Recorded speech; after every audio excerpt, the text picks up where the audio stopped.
ನಮಗೆ ಆ ಪ್ರಶ್ನೆಗೆ ಉತ್ತರ ಸಿಗಲೇಬೇಕು ಪ್ರಜ್ವಲ್ ರೇವಣ್ಣ ಅವರೇ. ಇದು ಕ್ಷಮಿಸಿ ಬಿಡುವಂಥದ್ದಲ್ಲ. ನ್ಯಾಯಾಂಗದ ಮೇಲೆ ವಿಶ್ವಾಸ ಇದೆ ಎಂದು ಹೇಳುವ ನೀವು ನೋಟಿಸ್ ನೀಡಿದರೂ ವಿಚಾರಣೆಗೆ ಯಾಕೆ ಹಾಜರಾಗಲಿಲ್ಲ? ನ್ಯಾಯಾಂಗದ ಮೇಲೆ ವಿಶ್ವಾಸ ಇದೆಯಲ್ಲ, ಅದನ್ನು ತೀರ್ಮಾನ ಮಾಡೋದು ಸಿದ್ದರಾಮಯ್ಯ ಅಲ್ವಲ್ಲ, ಡಿ ಕೆ ಶಿವಕುಮಾರ್ ಅಲ್ವಲ್ಲ, ನರೇಂದ್ರ ಮೋದಿ ಅಲ್ವಲ್ಲ. ತೀರ್ಮಾನ ಮಾಡೋದು ಯಾರು? SIT ವಿಚಾರಣೆಯನ್ನು ಕೋರ್ಟ್.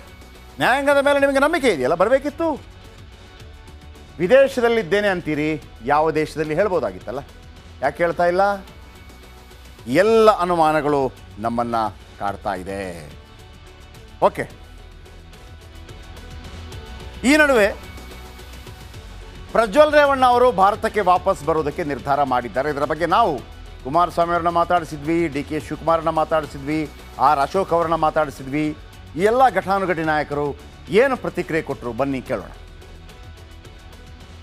ಈಗ ಈ ಒಂದು ಪ್ರಕರಣಕ್ಕೆ ಸಂಬಂಧಪಟ್ಟಾಗೆ ಈಗಾಗಲೇ ನಮ್ಮ ರಾಷ್ಟ್ರೀಯ ಅಧ್ಯಕ್ಷರು ದೇವೇಗೌಡರು ಮತ್ತು ನಾನು ಎಲ್ಲೇ ಇದ್ದರೂ ಬಂದು SITಗೆ ಹಾಜರಾಗಿ ತನಿಖೆಗೆ ಸಹಕಾರ ಕೊಡಬೇಕು ಅಂತಕ್ಕಂಥ ಒಂದು ದೇವೇಗೌಡರು ಎಚ್ಚರಿಕೆಯೂ ಕೊಟ್ಟಿದ್ದಾರೆ. ನಾನು ಒಂದು ಮನವಿನೂ ಮಾಡಿದ್ದೆ ಮತ್ತು ಕಾರ್ಯಕರ್ತರಿಗೆ ಗೌರವ ಇದ್ದರೆ ತಕ್ಷಣ ಬರಬೇಕು ಅಂತಕ್ಕಂಥ ಒಂದು ಮನವಿಯನ್ನು ಮಾಡಿದ್ದು. ಅದಕ್ಕೆ ಹೋಗೊಟ್ಟು ಬರ್ತಾ ಇರ್ತಕ್ಕಂಥದ್ದಕ್ಕೆ ಇವತ್ತು ನಮಗೂ ಸ್ವಲ್ಪ ಸಮಾಧಾನ ಇದೆ. ಅದರಿಂದ ಮುಂದಿನ ದಿನಗಳಲ್ಲಿ ಪ್ರಕ್ರಿಯೆಗಳೇನಾಗಬೇಕು ಆಗುತ್ತೆ. ಸರ್, ನನ್ನ ವಿರುದ್ಧ ಷಡ್ಯಂತ್ರ ಮಾಡಿದರೆ ಎಲ್ಲವನ್ನು ಮುಂದೆ ತನಿಖೆಯಲ್ಲಿ ಅವೆಲ್ಲ ಹೊರಗಡೆ ಬರಬೇಕು. ಸತ್ಯಾಂಶಗಳೇನಿದೆ, ಯಾರ್ಯಾರ ಪಾತ್ರಗಳು ಏನಿದೆ, ಇದೆಲ್ಲ ಹೊರಗಡೆ SITಯ ತನಿಖೆ ಈಗೇನು ಮಾಡ್ತಾ ಇದ್ದಾರೆ, ನೋಡೋಣ ಎಲ್ಲಿಗೆ ತಂದು ನಿಲ್ಲಿಸ್ತಾರೆ. ನಾನು ನನಗೆ ಕ್ಷಮೆ ಕೇಳಿ ನನ್ನ ಕಾರ್ಯಕರ್ತರ ನೋವು ಸ್ಪಂದಿಸು ಅಂತಕ್ಕಂಥ ಹೇಳಿದ್ದೀನಿ. ಕಾರ್ಯಕರ್ತರ ಕ್ಷಮೆ ಕೋರೋದಕ್ಕೆ ನಡಿ ಈಗ ಶುರು ಮಾಡೋಣ.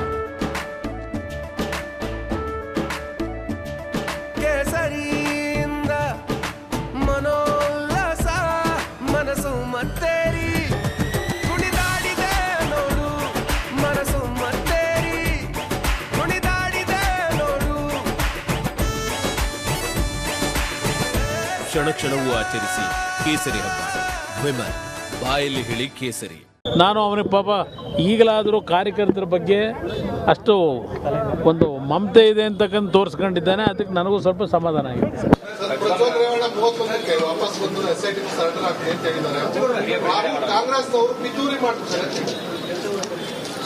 ಈಗ ಒಬ್ಬವರು ಏನ್ ಬೇಕಾದ್ರೂ ಹೇಳ್ಕೊಳ್ಳಿ, ಬಾಯಿಗೆ ಯಾರು ಬೀಗ ಹಾಕಕ್ಕಾಗಲ್ಲ. ಏನ್ ಬೇಕಾದ್ರೂ ಮಾತಾಡಿ, ಅವ್ರು ಮಾತಾಡಿರ್ತಾರ, ಬೇರೆಯವ್ರು ಏನೇನೋ ಮಾತಾಡ್ತಾರೆ.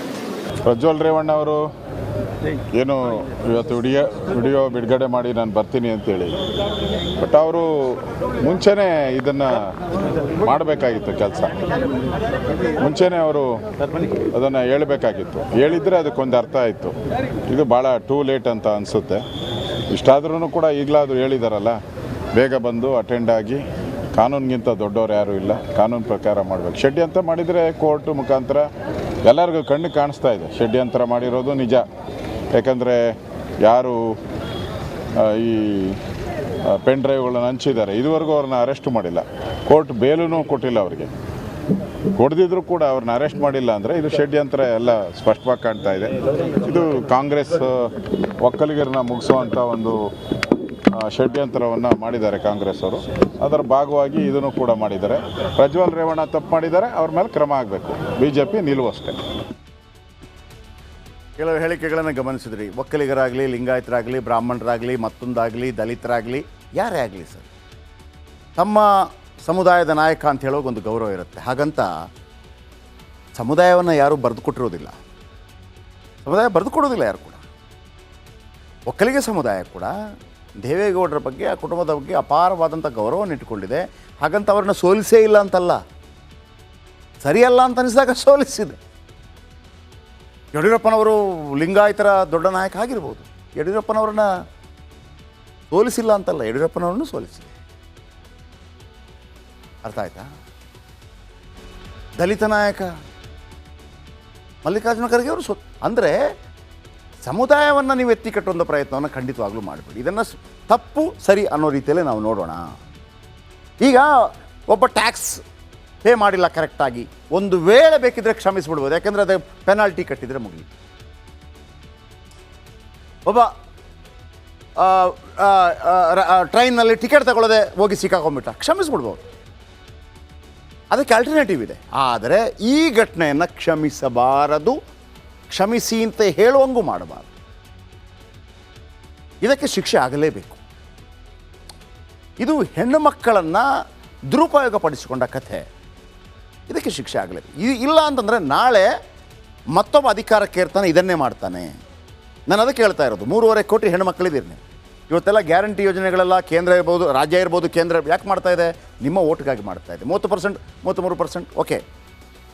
ಆದರೆ ನೀವು ಮನಸ್ಸು ಮಾಡಿದರೆ, 3.5 ಕೋಟಿ ಜನ ಮನಸ್ಸು ಮಾಡಿದರೆ, ಕೇವಲ ಪ್ರಜ್ವಲ್ ವಿಚಾರಕ್ಕೆ ನಾನು ಹೇಳ್ತಾ ಇಲ್ಲ, ನಾಳೆ ಯಾರು ಕೂಡ ಈ ರೀತಿ ಹೆಣ್ಣು ಮಕ್ಕಳನ್ನು ಶೋಷಣೆಗೆ ಒಳಪಡಿಸಬಾರ್ದು ಅಂತಂದರೆ ನಿಮ್ಮ ಶಕ್ತಿಯನ್ನು ನೀವು ತೋರಿಸ್ಬೇಕು.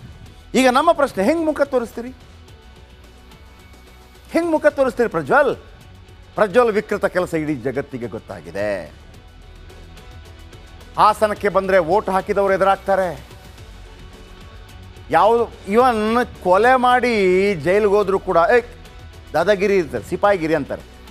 ಆದರೆ ಇದನ್ನು ನಿಮ್ಗೆ ಗೊತ್ತಾ, ಈ ಪೊಲೀಸ್ ಡಿಪಾರ್ಟ್ಮೆಂಟ್ ಇದೆಯಲ್ಲ, ಅಲ್ಲಿ 2 ವಿಚಾರಕ್ಕೆ ನೀವು ಒಳಗೋದ್ರೆ ಪೊಲೀಸರು ನಯಾ ಪೈಸೆ ಬೆಲೆ ಕೊಡಲ್ಲ. ಒಂದು ರೇಪ್, ಆಮೇಲೆ ಇನ್ನೊಂದು ಮಕ್ಕಳ ಮೇಲೆ ಮಾಡುವಂಥ ಅಟ್ಯಾಕ್, ಇನ್ನೊಂದು ದರೋಡೆ. ಈ 3 ವಿಚಾರಕ್ಕೆ ಪೊಲೀಸರು ಜೈಲೊಳಗೂ ನಿಮಗೆ ಮರ್ಯಾದೆ ಕೊಡಲ್ಲ. ಇವನ್ ಕೊಲೆ ಗಿಲೆ ಆಗಿದ್ರು ಕೂಡ ಸ್ವಲ್ಪ ಏನೋ ಒಂದು ಇರ್ತಾರಂತೆ, ಯಾವುದೋ ಒಂದು ಘಟನೆಯಲ್ಲಿ ಆಗಿರ್ಬೋದು ಮಾರ್ಯ ಅಂತೇಳಿ. ಆದರೆ ರೇಪ್ ವಿಚಾರಕ್ಕೆ ಬರ್ತಾರಲ್ಲ, ನಿಮ್ಮನ್ನು ನಕ್ಕ ಪಿಚ್ಚ ಥರ ನೋಡ್ತಾರೆ. ಆ ಹಾಸನದ ಜನತೆ ಮುಂದೆ ಹೆಂಗೆ ಬರ್ತೀರಿ? ವೋಟ್ ಹಾಕಿದ ಜನಕ್ಕೆ ಹೇಗೆ ಮುಖ ತೋರಿಸ್ತೀರಿ? ನಿಮ್ಮ ಕಾರಣಕ್ಕೆ ನಿಮ್ಮ ತಂದೆ ರೇವಣ್ಣ ಜೈಲಿಗೆ ಹೋಗಿ ಬಂದರು. ಏನು ತಪ್ಪು ಮಾಡಿದರು ರೇವಣ್ಣ? ಆಗ ನಿಮ್ಮ ಕಾರಣ. ಅದೇ ನಿಮ್ಮ ತಂದೆ HD ರೇವಣ್ಣ ಅವರಿಗೆ ಹೇಗೆ ಮುಖ ತೋರಿಸ್ತೀರಿ ಪ್ರಜ್ವಲ್? ನಿಮ್ಮ ಕಾರಣಕ್ಕೆ ಕುಮಾರಸ್ವಾಮಿ ಇಲ್ಲ ಸಲ್ಲದ ಹೇಳಿಕೆಯನ್ನು ಕೊಟ್ಟು ಓಡಾಡ್ತಾ ಇದ್ದಾರೆ. ಇಲ್ಲ ಸಲ್ಲದ ಹೇಳಿಕೆ ಗೊತ್ತಿದೆ ಅವರಿಗೆ, ಸರಿಯಾ ತಪ್ಪೋ ತಲೆ ಎತ್ತಿ ಓಡಾಡೋಕ್ಕಾಗ್ತಾ ಇಲ್ಲ. ಅವತ್ತು ಶಿವಮೊಗ್ಗದಲ್ಲಿ ಕೂತಿದ್ದಾರೆ, ಪಕ್ಕದಲ್ಲಿ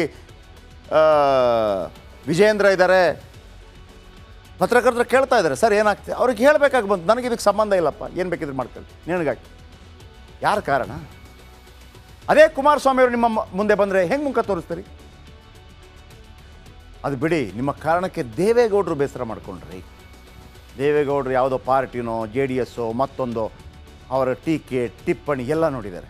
ಆದರೆ ದೇವೇಗೌಡರು ಬೇಸರ ಮಾಡಿಕೊಂಡ್ರು ಅಂತ ಹೇಳುವಾಗ ಇಡೀ ಕರ್ನಾಟಕದ ಪ್ರತಿಯೊಬ್ಬರು ಕೂಡ ಒಂದು ರೀತಿಯಲ್ಲಿ ಮನದಲ್ಲಿ ದುಃಖ ಆಯಿತು. ಯಾಕಂತಂದರೆ ಪ್ರತಿಯೊಬ್ಬ ನಾಯಕರುಗಳು ಕೂಡ ತಪ್ಪು ಸರಿ ಮಾಡೇ ಇರ್ತಾರೆ. ಯಡಿಯೂರಪ್ಪ ಇರ್ಬೋದು, ಸಿದ್ದರಾಮಯ್ಯ ಇರ್ಬೋದು, ಕುಮಾರಸ್ವಾಮಿ ಇರ್ಬೋದು, ದೇವೇಗೌಡರು ಇರ್ಬೋದು, ಎಲ್ಲರದ್ದು ತಪ್ಪು ಸರಿಗಳಿದ್ದೇ ಇರುತ್ತೆ. ಒಂದಲ್ಲ ಒಂದು ರೀತಿಯಲ್ಲಿ ತಪ್ಪು ಸರಿಗಳಿದ್ದೇ ಇರುತ್ತೆ. ಆದರೆ ಅದಕ್ಕಿಂತ ಹೆಚ್ಚಾಗಿ ರಾಜ್ಯದ ಬಗ್ಗೆ ಇರುವಂತಹ ಆ ಮೇಲ್ಪಂಕ್ತಿಯ ಆ ಮುತ್ಸದ್ದಿತನ ಇದೆಯಲ್ಲ, ದೇವೇಗೌಡರು ಗಡ್ಡ ಬಿಟ್ಟಾಗ ಅವರ ಫ್ಯಾಮಿಲಿ ಮಾತ್ರನ ಬೇಸರ ಮಾಡ್ಕೊಂಡಿದ್ದು, ಪ್ರತಿಯೊಬ್ಬರು ಮಾಡಿದ್ದಾರೆ. ಅಂಥ ದೇವೇಗೌಡರಿಗೆ ಹೇಗೆ ಮುಖ ತೋರಿಸ್ತೀರಿ ಪ್ರಜ್ವಲ್? ಮೇ 4ಕ್ಕೆ ಹಾಸನ ಲೋಕಸಭಾ ಚುನಾವಣೆಯಲ್ಲಿ ಗೆದ್ದರೆ ಲೋಕಸಭೆಗೆ ಹೋಗಿ ಅಲ್ಲಿ ಕೂತ್ಕೋತಿರಲ್ಲ, ಸಂಸದರ ಪಕ್ಕ ಬೇರೆ ಬೇರೆ ರಾಜ್ಯಗಳಿಂದ ಬಂದಂಥವರು, ಹೆಂಗೆ ಮುಖ ತೋರಿಸ್ತೀರಿ ಅವ್ರಿಗೆ? ಪಕ್ಕ ಕೂತ ಸಂಸದರು ಕಣ್ಸನ್ನೆ ಕೈ ಸನ್ನೆಯಲ್ಲಿ ಇವನೇ ನೋಡಿ ಅಂತ ಹೇಳಲ್ವಾ? ಹಾಗೇನು ಮಾಡ್ತೀರಿ? ಯಾರು ಮರ್ಯಾದೆ ಹೋಗುತ್ತೆ? ನಿಮ್ಮದ, ನಿಮ್ಮ ಕುಟುಂಬದ, ಕರ್ನಾಟಕದ, ಹಾಸನದ? ಸಂಸತ್ನಲ್ಲಿ ಮೋದಿ ಅವರು ಎದುರಾದರೆ ನಿಮ್ಮ ಮುಖ ನೋಡ್ತಾರಾ?